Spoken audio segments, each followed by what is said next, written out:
Dear students, welcome to our YouTube channel Vidya for Success. In this video, let us continue our study on characteristic features of angiosperms. Yes, let's now move on to the post-fertilization events. So in our last video, we discussed regarding the pollination as well as fertilization. So what is the kind of fertilization can be seen in angiosperms? Yes, that is double fertilization. So now let us look into the post-fertilization events. So this will tells us what are the changes can be seen in the angiosperm after fertilization. So post is nothing but after. So after fertilization, some of the changes can be seen in the angiosperm. So those are nothing but the post-fertilization events. So this is the diagram showing you the actual product getting by the post fertilization. At the end of fertilization, this is actually the product we are getting from angiospermic plant. So one of the event can be seen after fertilization is zygote develops into an embryo. So this is one conversion, because zygote is a resultant product formed by the fusion of male and female gamete, is it not? So after the formation of zygote, it will undergo some changes. That means it develops into an embryo. So embryo is nothing but what? It is a future plant. So some of the regions are there in the embryo in order to form the future plant. Clear? So it consists of one or two cotyledons. So we have already discussed regarding the cotyledon. Cotyledons are the reserve food material. So it supplies the food material needed for the future plant. Clear? So embryo may consist of one cotyledon or two cotyledon. Based on this, we have divided the angiospermic plant into two different categories, monocotyledon and dicotyledon. Clear? Yes. And one more this thing, fertilization we have seen in the angiosperm, that is the triple fusion. That means two polar nuclei present at the center fused with the one more male gamete and results in the formation of primary endosperm nucleus. PEN is nothing but primary endosperm nucleus. So this will develops into endosperm. So again it undergo mitotic division. So each of the cells can be seen in the endosperm in case of angiosperms consist of three number of nuclei. So 3 nuclei will be present in each cell of the endosperm. Clear? So this provide nourishment to developing embryo. So developing embryo always nourished with the help of endosperm, because endosperm is a nutritive tissue. So as and when the size of embryo will get increases, the size of endosperm will keep on decreases, because it is supplying nourishment to the developing embryo within the seed. Clear, right? So when the embryo size will get increases, simultaneously the size of endosperm will be get decreases. Understood, right? So these are the very important post fertilization events. So zygote in the future develops into embryo, and primary endosperm nucleus develops into what? Endosperm. And what about the ovule? So because we have seen these changes, that means the formation of zygote and formation of endosperm takes place within the ovule. What about the ovule then? So ovule uh, in the future develops into seeds. Clear, right? So the development of seed takes place by ovule. Then what about ovary? Because ovary in turn covers the ovule. So outside the ovule we have ovary. So ovule develops into seed and ovary develops into fruit. Clear? You can understand in the diagram. So the outermost structure what we can see in the diagram is fruit. So fruit is fleshy in some and fruit is dry in some. Whatever may be, the fruit is formed as a result of fertilization. So which part actually converted into this one fruit? Ovary. So ovary in the flower is get converted into fruit. And inside the ovary, what is there? Inside the ovary, ovule is present. So ovule is get converted into seed, and within this seed we have seen the embryo, and embryo nourished with the help of endosperm. So these are the post fertilization events can be seen in angiosperm. So this is very important, children. So these are we can call as a end product of fertilization. So fruit, seed, and seed encloses embryo. Understood? Yes. So let us have a look into the life cycle of angiosperms. So children, if you understand all the characters what I have gone through in the angiosperm, you can understand easily the life cycle. So because we have already discussed regarding the structure of a flower and how the formation of microspore takes place, megaspore takes place, and how the gamete takes place, and how they undergo fusion, and what is the resultant product of fertilization. So all the characteristic features of angiosperm we have already discussed. So just what we are doing here is we are applying our knowledge in order to understand the life cycle. Clear? So this is the life cycle of angiosperms. So the life cycle of angiosperms starts with what? Germination of seed, because seed consists of embryo. So as soon as you planted the seed into the soil, it absorbs water, mineral from the soil, and it will develops into, that means it will germinate into a new plantlet. Clear? So plant will be consist of roots towards the ground region, and above the ground region you can see leaves, and later, that means when it get mature, it forms flowers.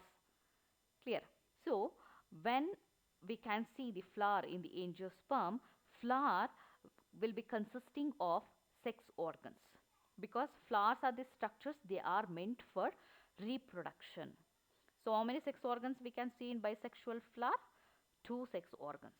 So one is male sex organ and another one is female sex organ.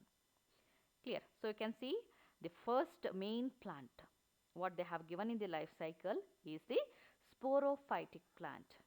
Clear? Because the main plantlet here we are calling as sporophyte. And in the sporophyte, the flower consists of two sex organs. One is male sex organ and another one is female sex organ. What is the name of male sex organ? Yes, that is named as stamens.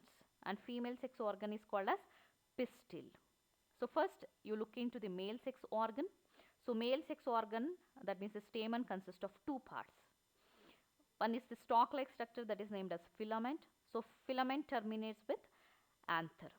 So anther is the place where we can find the microsporangium.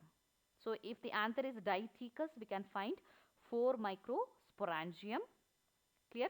So microsporangium encloses microspore mother cell. So those microspore mother cell by meiosis forms number of microspores. Understood? So microspore formation takes place within microsporangium, and microsporangium is there in anther. And each of the microspore again develops into pollen grain.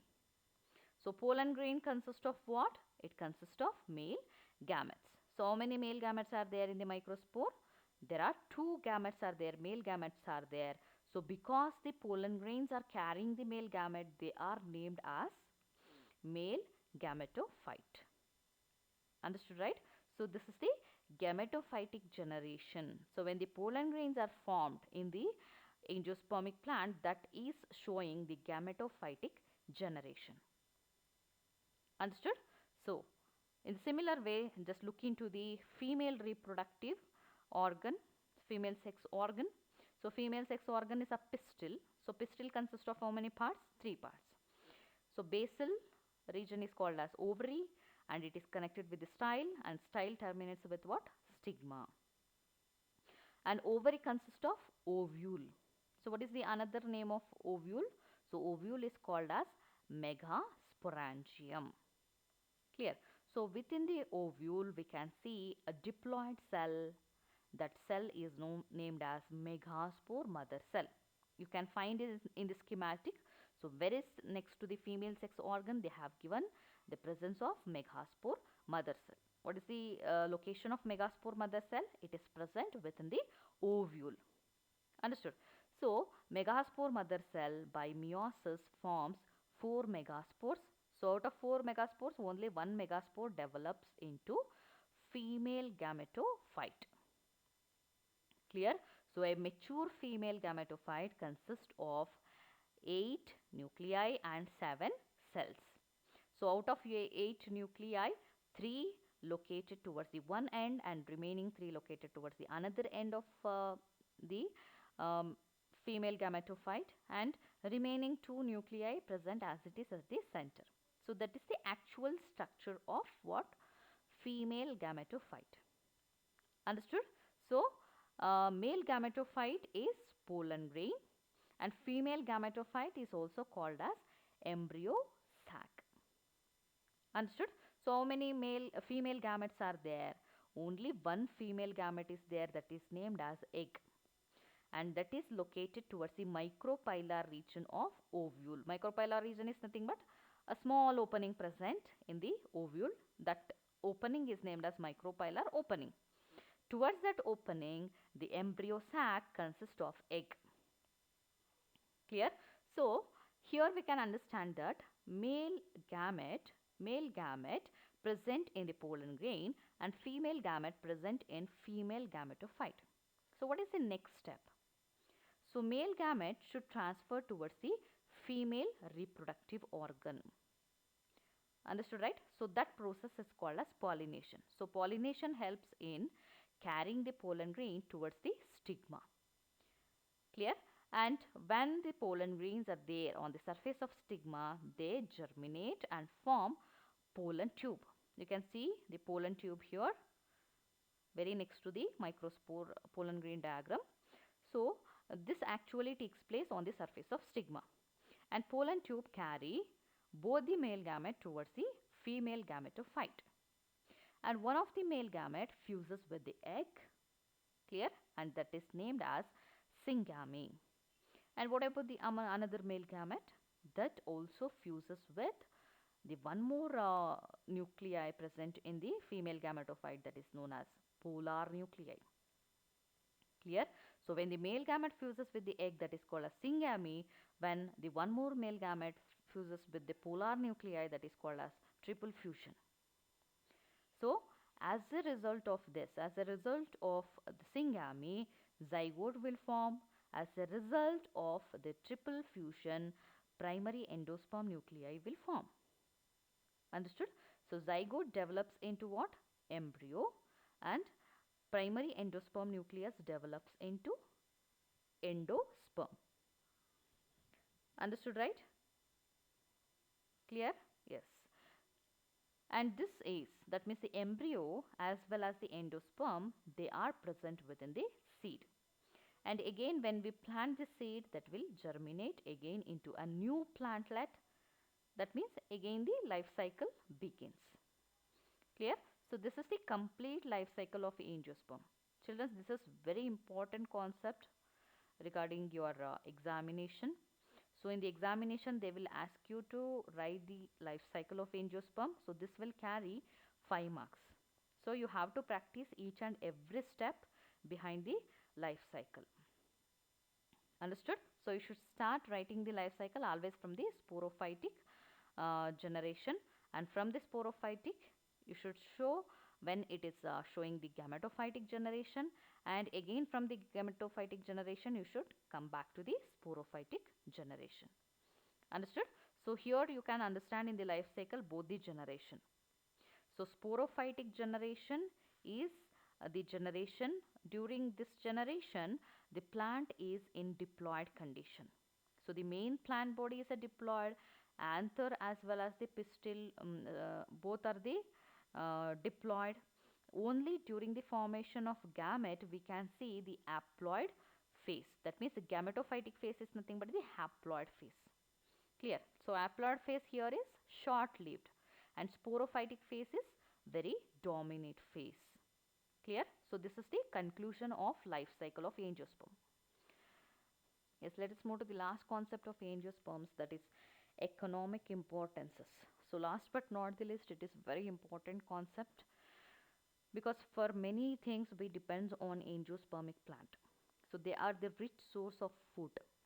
So the flowering plants are the main source of food. So whatever the food we are using, it may be the vegetables, fruits or cereals, they are all coming from the angiospermic plant. You take the example of potato, tomato, then fruits like apple, pineapple, then watermelon, papaya. So these are actually coming from what? Angiospermic plant. So we depends on the angiospermic plant because they are the main source of food for us. Then they are the source of edible oil. So best example is groundnut and sunflower.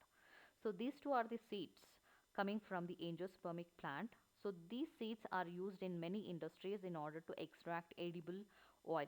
So nowadays in the market, different branded oils are available. So those are actually extracted from the seeds of angiospermic plant because the seeds are rich in oil.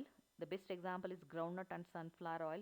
So they are used in many industries in order to extract the edible oil.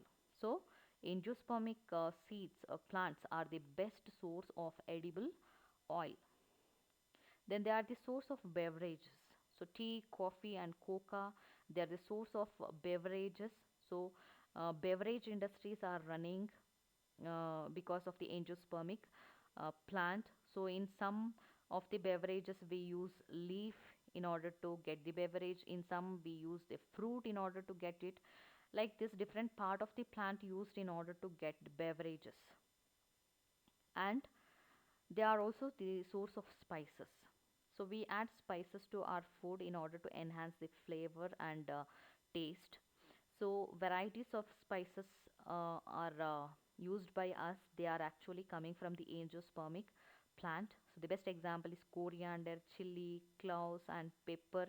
So these are the different kinds of spices. They are actually coming from the angiospermic plant. Then angiosperms are also the source of medicine. So some of the medicinal plants are Sarpagandha and Ashwagandha plants. So these two are the angiospermic plants. They are used in order to extract medicine to cure some of the disorder related to the human being. Then they are the source of timber and fibers. So many timber industries and fiber industries, they are running because of the angiospermic plant. Clear? So these are the some economic importances what we are getting by the angiosperm because they are the source of food. Edible oil is extracted from the angiospermic plant and they are the best source of beverages, spices, medicine, timber and fibers. Understood, children? Yes. So these are the information regarding the angiospermic plant. So we discussed about the angiospermic character, like the main plant and formation of gametes, and we also discussed regarding the life cycle of angiosperms and economic importances of angiosperm. So you go through these videos and make yourself thorough with all this concept because with regarding the examination, your board examination, these concepts are very important concepts. Understood? Yes. Thank you.